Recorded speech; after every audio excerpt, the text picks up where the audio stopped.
नागपुर शहर के मानकापुर फ्लाईओवर पर हाल ही में हुए स्कूल बस और स्कूल वैन के भीषण हादसे के संबंध में गुरुवार को परिवहन मंत्री प्रताप सरनाईक ने संबंधित आरटीओ को निलंबित करने की घोषणा की। यह मामला विधानसभा में ध्यानाकर्षण प्रस्ताव के माध्यम से विधायक नितिन राउत द्वारा उठाया गया।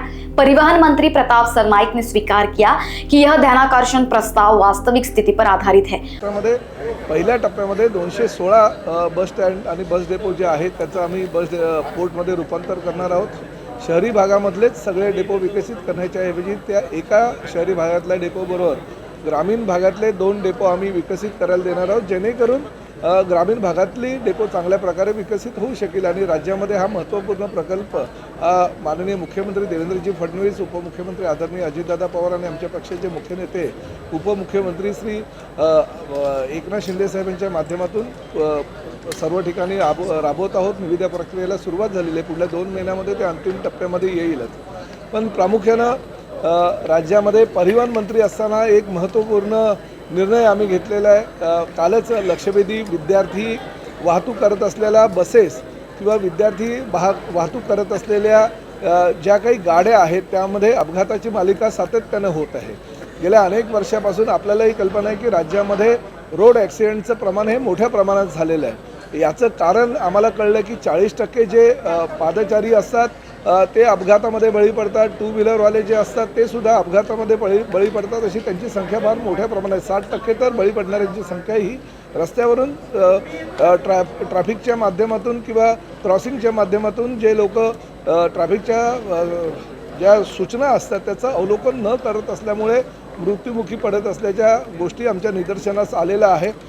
परिवहन खात्याने काल महत्त्वपूर्ण बैठक घेतली। परिवहन खात्याचे आमचे सगळे अधिकारी त्याला उपस्थित होते। आम्ही असा निर्णय घेतला की राज्यामध्ये ज्या ठिकाणी आरटीओची कार्यालय आहे त्या आरटीओच्या कार्यालयामध्ये जर मोकळी जागा असेल किमान 1 एकर तर त्या जागेवर ट्रॅफिक गार्डन करायचं, किंवा जर ज्या ठिकाणी आरटीओकडे जागा उपलब्ध नसेल तर त्या ठिकाणी महापालिकेच्या माध्यमातून, नगर परिषदेच्या माध्यमातून किंवा जिल्हाधिकाऱ्यांच्या सहकार्यानं किमान 1 एकरचा भूखंड हा आरटीओच्या ताब्यामध्ये त्यांनी द्यावा। त्याची निगा व देखभाल ही आरटीओ डिपार्टमेंट करेल। राज्य शासनाच्या व केंद्र शासनाच्या रोड सेफ्टीचं जे फंड आमच्याकडे भरपूर मोठ्या प्रमाणात उपलब्ध होतं आहे त्यातून तो खर्च करेल। किमान एका ट्रॅफिक गार्डनसाठी 1 कोटी रुपये आम्ही खर्च करू। तर राज्यामध्ये 60 ठिकाणी आम्ही ट्रॅफिक गार्डनची निर्मिती करणार आहोत आणि ट्रॅफिक गार्डनमध्ये दर आठवड्यातून 1 दिवस हा आरटीओचा अधिकारी त्या ठिकाणी जाईल। शालेय विद्यार्थी, महाविद्यालयीन विद्यार्थी आणि सर्वसामान्य लोक म्हणजे विद्यार्थ्यांचे पालकसुद्धा त्या ठिकाणी येतील आणि ट्रॅफिकच्या समस्या किंवा ट्रॅफिकच्या सूचना ज्या आहेत त्याचं ते अवलोकन करतील, त्याचं मार्गदर्शन करतील, विद्यार्थ्यांना त्याचं महत्त्व पटवून देतील, जेणेकरून भविष्यामध्ये ह्या ट्रॅफिकच्या गार्डनच्या माध्यमातून अपघातांची मालिका जी आहे ती कमी होईल। सर, पण हा गेम चेंजर प्रोजेक्ट ठरेल? हा गेम चेंजर प्रोजेक्ट पूर्ण देशाच्या दृष्टिकोनातून ठरेल, कारण पहिला महाराष्ट्र हे पहिलं राज्य आहे की ट्रॅफिक गार्डनच्या माध्यमातून विद्यार्थ्यांना त्याचबरोबर महाविद्यालयीन विद्यार्थी आणि सर्वसामान्य त्या विद्यार्थ्यांच्या पालकांना सुद्धा ट्रॅफिकचं महत्त्व समजून देतील।